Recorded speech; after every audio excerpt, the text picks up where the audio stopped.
السلام علیکم ناظرین۔ ایپیسوڈ نمبر 165 کا آغاز کچھ اس طرح ہوتا ہے۔ گیاتو اپنی جان بچانے کے لیے ایک غار میں پناہ لیتا ہے اور گیاتو کا کمانڈر گیاتو کے زخموں کو داغ رہا ہوتا ہے، اور پھر گیاتو اپنے ایک سپاہی سے پوچھتا ہے کہ میرے باقی سپاہی کہاں ہیں، خاص طور پر میرے وحشی سپاہی۔ منگول سپاہی جواباً کہتا ہے وہ واپس نہیں آئے، اس کا مطلب وہ مارے جا چکے ہیں۔ گیاتو یہ سن کر بہت زیادہ حیران اور پریشان رہ جاتا ہے کہ انہیں تو خاص طور پر لڑنے کے لیے بہت اچھی تربیت دی گئی تھی، کیا عثمان اور اس کے ساتھیوں نے میرے پالتو لوگوں کو بھی مار ڈالا؟ یعنی کہ عثمان جلد ہی مجھے اس غار میں تلاش کرنے کے لیے یہاں پر پہنچ جائے گا۔ اور پھر اگلے ہی منظر میں عثمان صاحب اس غار کی طرف پہنچ رہے ہوتے ہیں۔ عثمان صاحب کے ہاتھ میں مشال ہوتی ہے اور انہیں اس بات کا اندازہ ہو جاتا ہے کہ گیاتو نے اپنی جان بچانے کے لیے اسی غار میں پناہ لی ہوگی۔ اور پھر جیسے عثمان صاحب اس غار کا معائنہ کر رہے ہوتے ہیں تو وہ دیکھتے ہیں کہ اس غار کے اندر بھی گیاتو نے ایک جال بچھایا ہے۔ عثمان صاحب وہ جال دیکھتے ہی سمجھ جاتے ہیں کہ گیاتو اسی غار میں موجود ہے۔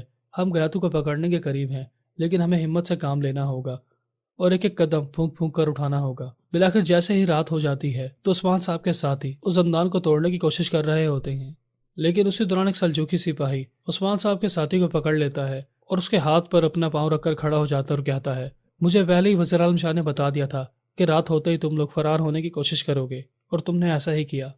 سنگر بے جواباً کہتا ہے تم وزیر اعظم شاہ کے پالتو کتے ہو۔ افسوس کی بات تو یہ ہے کہ تم مسلمان ہو اور ہم لوگ آپس میں بھائی بھائی ہیں، لیکن پھر بھی لالچ کی پٹی نے تمہاری آنکھوں کو اندھا کر دیا ہے۔ وزیر اعظم شاہ نے سونے کے عوض تمہارے ایمان کو خرید لیا ہے۔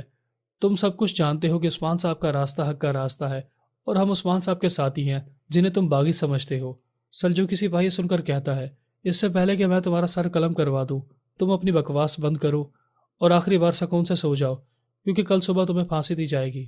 تو دوسری طرف آئین کلہ کا بھیجا گیا ایک سفیر وزیر اعظم شاہ کو بتاتا ہے کہ آئین کلہ اپنی تمام خطاؤں پر معافی مانگتا ہے اور آپ سے دوبارہ سے اتحاد کرنا چاہتا ہے۔ سفیر یہ سن کر کہتا ہے آپ نے بالکل صحیح پہچانا، کیونکہ آئین کلہ ہمیشہ ہی طاقتور لوگوں کا ساتھ دینا پسند کرتا ہے، اور آپ تو ویسے بھی عثمان سے زیادہ طاقتور ہیں، لہٰذا وہ آپ کا ساتھ دینا چاہتا ہے۔ اور پھر وزیر اعظم شاہ کچھ دیر سوچنے کے بعد بازنطینی سفیر سے کہتا ہے آخرکار مجھے آئین کلہ کی مدد کی ضرورت کیوں پڑے گی؟ ویسے بھی وہ ہر کسی کو دھوکہ دینے میں ماہر ہے۔ بازنطینی سفیر یہ سن کر کہتا ہے آئین کلہ ہر کسی کو دھوکہ دینے میں ماہر ہے، لیکن وہ وقتی طور پر تمہارا ساتھ دینے کے لیے تیار ہے۔ فی الحال تو تم دونوں مل کر عثمان کو ہرا سکتے ہو۔ اور پھر وزیر اعظم شاہ کونور کو اشارہ کرتا ہے تو کونور اس بازنطینی سفیر کا گلا کاٹ دیتا ہے، اور پھر وزیر اعظم شاہ کونور سے کہتا ہے مجھے آئین کلہ جیسے گھٹیا انسان کے ساتھ تعاون کرنے کی کوئی ضرورت نہیں ہے، میں اب اس کے ساتھ مزید کام کرنا نہیں چاہتا، کیونکہ اب میں آئین کلہ کو بھی آڑے ہاتھوں لینا چاہتا ہوں۔ ایک طرف عثمان آئین کلہ کی غداری کا سن کر اس کا مخالف ہو جائے گا، تو دوسری طرف اب میں آئین کلہ کو اس بات کا احساس دلواؤں گا کہ غداروں کے ساتھ کیا سلوک کیا جاتا ہے۔ میرا ساتھ دینا کوئی کھیل تماشا نہیں ہے، جب آئین کلہ کا دل کیا تو میرا ساتھ دے دیا، اور جب اس کا دل کیا تو اس نے میری بے عزتی کی۔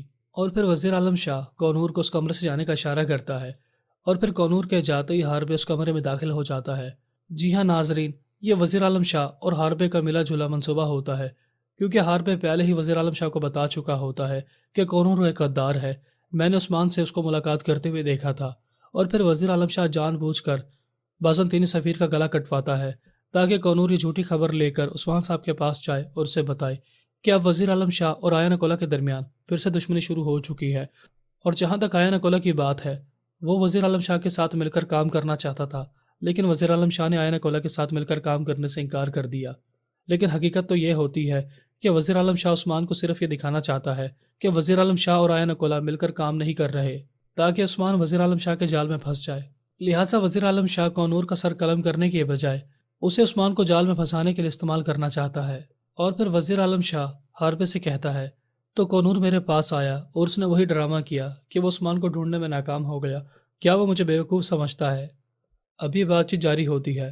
اسی دوران وزیر اعظم شاہ کا ایک ساتھی آ کر انہیں بتاتا ہے کہ کائی قبیلے کی خواتین جو کہ سگوت کی طرف جا رہی تھی، راستے میں بازنطینی لوگوں نے ان پر حملہ کیا اور انہیں آزاد کروا کے کسی محفوظ ٹھکانے کی طرف لے گئے۔ یہ سنتے ہی وزیر اعظم شاہ غصے میں آ کر اپنے سپاہی کے منہ پر زوردار تھپڑ مارتا اور کہتا ہے میں نے تم سے کہا بھی تھا کہ غلطی کی کوئی گنجائش نہیں ہے، عثمان کا پورا خاندان میرے قبضے میں تھا، لیکن بازنطینی اسے بچا کر لے گئے، اس کا مطلب یہ کام کوسس نے کروایا ہے۔ اور پھر وزیر اعظم شاہ اپنا ادھورا کام ہاربے کے سپرد کرتے ہوئے کہتا ہے اب تم کائی قبیلے کی خواتین کو تلاش کرو گے اور انہیں میرے پاس لے کر آؤ گے۔ دوسری طرف کائی قبیلے کی خواتین اپنی جان بچانے کے لیے ایک غار میں پناہ لیتی ہیں۔ اسی دوران بالا خاتون کی طبیعت مزید بگڑنا شروع ہو جاتی ہیں اور پھر تمام خواتین بالا خاتون کی دیکھ بھال میں مصروف ہو جاتی ہیں۔ ناظرین، اس کے بعد آپ دیکھیں گے کہ منگول کمانڈر غیاتو سے کہتا ہے عثمان غار میں پہنچنے میں کامیاب ہو چکا ہوگا، لیکن اس غار کے راستے میں ہم نے جو جال بچھائے تھے اس کی وجہ سے عثمان ہم تک پہنچنے میں ناکام ہے۔ غیاتو یہ سن کر کہتا ہے جہاں تک میں عثمان کو جانتا ہوں وہ بہت ہی زیادہ ضدی ہے، وہ نہیں رکے گا، وہ ہمیں ضرور تلاش کر لے گا، اور جیسے ہی وہ میرے سامنے آئے گا تو پھر میں اپنے ہاتھوں سے عثمان کا خون بہاؤں گا۔ اور پھر غیاتو اپنے منگول کمانڈر کو چنگیز خان کی بہادری کے قصے سنانا شروع ہو جاتا ہے۔ بالآخر اپنی کہانی مکمل ہونے کے بعد غیاتو اپنی ٹوپی کو پہنتا ہے اور وہ چلا چلا کر کہتا ہے عثمان اگر تم یہاں پر ہو تو میرے سامنے آ جاؤ، مجھ میں بھی چنگیز خان والی ہمت ہے، میں تمہارا سامنا کرنے کے لیے تیار ہوں۔ بالآخر دوسری طرف عثمان صاحب جو کہ زخمی حالت میں ہوتے ہیں، بوران عثمان صاحب کے زخموں کا معائنہ کر رہا ہوتا ہے اور کہتا ہے ہمیں فوری طور پر آگ جلا کر خنجر گرم کرنے کے بعد آپ کے زخموں کو داغنا ہوگا اور تمام تیروں کو آپ کے جسم سے نکالنا ہوگا۔ عثمان صاحب یہ سن کر کہتے ہیں میں جانتا ہوں کہ تم میری جان بچانے کی کوشش کر رہے ہو، لیکن اس رات کی تاریخی میں اگر ہم آگ جلاتے ہیں تو انہیں دور سے اس بات کا احساس ہو جائے گا اور وہ ہمارے خفیہ ٹھکانے کے بارے میں جان جائیں گے۔ ہم نے بڑی مشکل سے غیاتو کے لیے یہ حالات پیدا کیے ہیں اور ہم تقریباً اسے پکڑنے ہی والے ہیں، لہٰذا میں کسی بھی قسم کا رسک نہیں لینا چاہتا۔ اب یہ بات چیت جاری ہوتی ہے، اسی دوران منگول سپاہیوں کی آوازیں آنا شروع ہو جاتی ہیں۔ وہ تمام منگول سپاہی عثمان صاحب کے ٹھکانے کے قریب آ رہے ہوتے ہیں۔ عثمان صاحب بوران کی طرف دیکھ کر مسکراتے اور کہتے ہیں ہم آگ جلانے کے بارے میں بات کر رہے تھے، لگتا ہے ہماری باتیں منگولوں نے سن لی ہیں۔ اور پھر دیکھتے ہی دیکھتے منگول سپاہیوں نے چاروں طرف سے گھیر لیتے ہیں اور ان پر حملہ کرنا شروع ہو جاتے ہیں۔ عثمان صاحب اور ان کے ساتھی زخمی ہونے کے باوجود بھی منگول سپاہیوں سے لڑنے کے لیے تیار ہو جاتے ہیں، یعنی کہ غیاتو کا پکڑنا اتنا آسان نہیں ہوتا اور عثمان صاحب کو بار بار منگول سپاہیوں کا مقابلہ کر کے انہیں جہنم حاصل کرنا پڑتا ہے۔ اور پھر جیسے ہی دونوں گروہوں کے درمیان لڑائی شروع ہو جاتی ہے تو اسی دوران ایک منگول سپاہی بوران کے بازو کو بھی زخمی کر دیتا ہے۔ دوسری طرف بالا خاتون کے ہاں ایک بیٹے کی پیدائش ہو جاتی ہے اور جیسے ہی سلچان خاتون اس بچے کو اپنی گود میں اٹھاتی ہیں تو بچہ بالکل خاموش ہوتا ہے اور روتا نہیں۔ بالا خاتون اپنے بیٹے کا بے صبری سے انتظار کر رہی ہوتی ہیں کہ سلچان خاتون کب اس بچے کو اپنی گود میں اٹھائیں گی اور مجھے خوشخبری سنائیں گی، لیکن بالا خاتون کو اس بات کا احساس ہو جاتا ہے کہ ان کے پیدا ہونے والا بچہ صحیح سلامت نہیں ہے۔ بالآخر ملہان خاتون بھی پریشان ہو کر سلچان خاتون کی طرف دیکھتی ہیں تو سلچان خاتون کی آنکھوں میں آنسو ہوتے ہیں اور وہ سمجھ جاتی ہیں کہ بالا خاتون کے بچے کی صحت ٹھیک نہیں ہے۔ بالآخر بالا خاتون بھی چلا چلا کر کہتی ہیں میرے بچے اپنی آنکھیں کھولو، مجھے تمہاری آواز سننی ہے۔ اسی دوران بالا خاتون کا بچہ اپنی آنکھیں کھولتا ہے اور وہ رونا شروع ہو جاتا ہے۔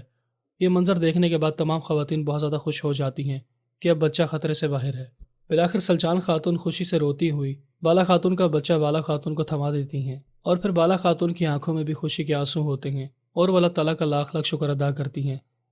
بالآخر دوسری طرف عثمان صاحب اور ان کے ساتھی منگول سپاہیوں کو جہنم حاصل کرنے میں کامیاب ہو جاتے ہیں اور پھر ترگت پہ غنچہ بے کی تعریف کرتے ہوئے کہتے ہیں آپ کاراباغ کے علاقے سے ہیں اور یقیناً آپ بہترین لڑاکو ہیں۔ اور پھر عثمان صاحب اپنے سپاہیوں سے کہتے ہیں زیادہ خوش ہونے کی ضرورت نہیں ہے، اس سے پہلے کہ مزید منگول سپاہی یہاں پر پہنچ جائیں ہمیں فوری طور پر اپنے ٹھکانے کی جگہ کو بدلنا ہوگا۔